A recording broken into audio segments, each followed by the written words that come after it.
Retail home sellers are panicking, and home flippers doing retail only deals are getting absolutely wrecked right now. If you've been flipping to the US hoping for a bidding war, that party is absolutely over as of about 60 days ago. And I'm going to show you why exactly retail flips are getting smoked right now, and exactly how to pivot your deals to the flip system method, which can work no matter what's going on, buyer's market or seller's market. Pretty much where you buy, rehab, rent, and then you refinance or sell, so you've got multiple exits and real protection. In this video, we're going to be going over what's happening, why are retail flips getting wrecked right now, the pivot you have to make, multiple exit strategies, underwriting rules, how to implement it, my take, what to do next, and then we'll wrap up the video.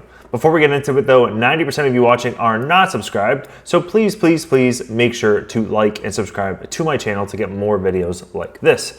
So first, let's go over what is happening. So inventory is piling up. There's way more active listings, longer days on market, and more price cuts that are happening across the entire country. We are officially in a buyer's market, which means that there are more sellers than there are buyers, because buyers can now go and get better deals because the sellers are going to have to drop their prices. Simple supply and demand. Affordability is completely shot. The rates are higher, insurance is going up, property taxes are going up, so buyers are sitting out. There's not as many buyers as there are sellers, so therefore the inventory is just sitting. Days on market's going up, and then prices will eventually have to come down if interest rates stay the same, which we are going to get an update on hopefully this week to see what is going to happen with the interest rates. And retail flippers are completely exposed. Every single week, every extra week on market kills the margin, because you have interest, utilities, staging, taxes, HOA, your hard money lender bill. So if you're a retail investor, it means you buy the house, renovate it, and sell it, or list it on the market for a family to buy it, a retail buyer to buy it, you're going to get absolutely crushed if you're planning to come on and try to list your property for sale in the next couple of months. New construction, as you can see, is offering concessions, buy downs that retail sellers can't match, which is also draining buyer demand for your house flip. Because if you're a retail buyer, you can now choose a $500,000 brand new construction or your $500,000 fix and flip that was built in 1956.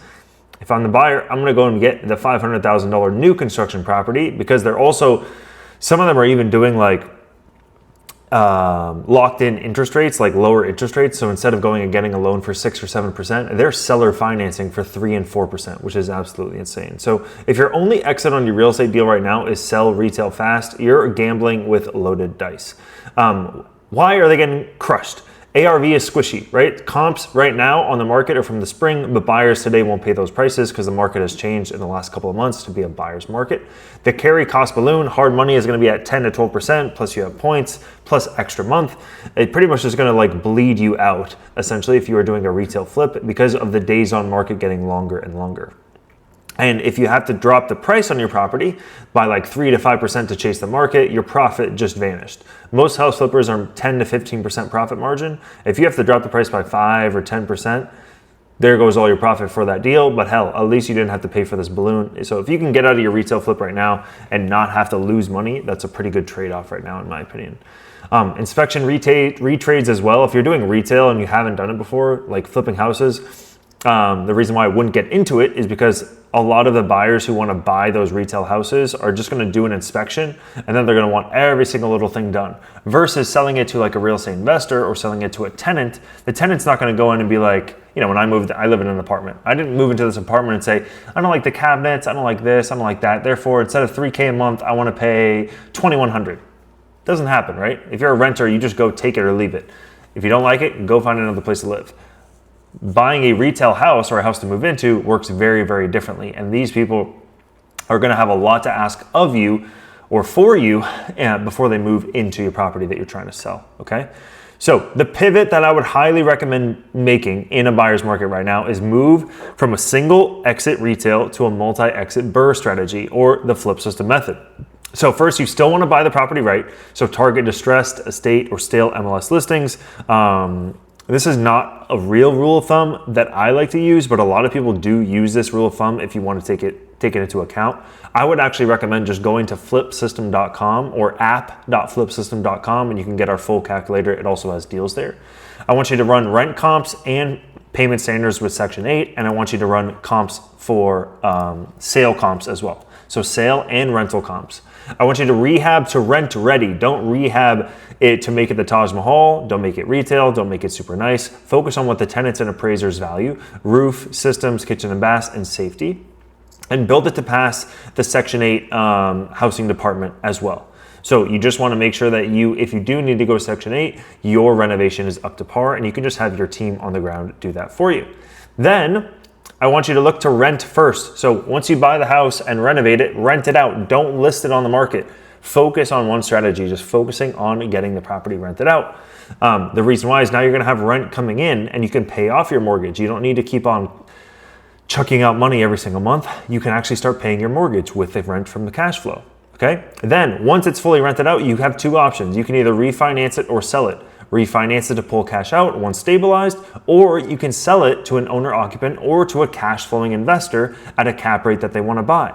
You see, so now you have multiple different exits. Once you put a tenant in the property, a lot of people are like, oh, put a tenant in the property and I have no options. You actually have more options now because now you created an asset, not a liability. Do you understand that? Like, you took something that was a liability or just had no value at all, a vacant house, renovated it, rented it out. Now you created an asset. Who wants an asset? One, you do. Two, your neighbor probably does. And three, the rest of the world wants an asset that's cash flowing.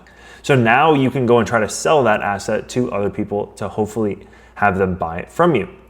Okay, so these are all the exits you have. You can refinance it and hold it. You can sell it to an investor. You can sell it retail. Or you can do a short-term like wholesale, where you just buy the house and clean it up, don't even rent it out. Or maybe you do rent it out or get a tenant to say they want to move in and you just wholesale it, which means you owned it for like less than 30 days and just sell it to another investor who's going to hold it long-term. Okay, so by shutting the one retail door and stop focusing on that, you have 3 doors that just opened, okay? And that's how you're gonna stop getting smoked by this market.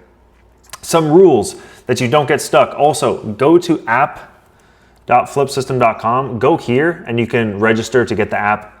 There's gonna be some deal flow in there, all that kind of stuff, so I'd recommend doing that. But some quick underwriting rules: aim for the 1% rule on rent, which means if you buy a house for $100,000, let's say you want to sell the house for $100,000, the rent should at least be 1% of that number, or $1,000 a month. Stress test every single deal. Make sure the deal survived 90 days plus days on market and below, minus 5% on the ARV. Make sure you have enough reserves, and then also plan for Section 8. See if Section 8 is going to be a good option for you if you do need to go that route. How do you implement it? Use flipsystem.com to pull up the MLS listings.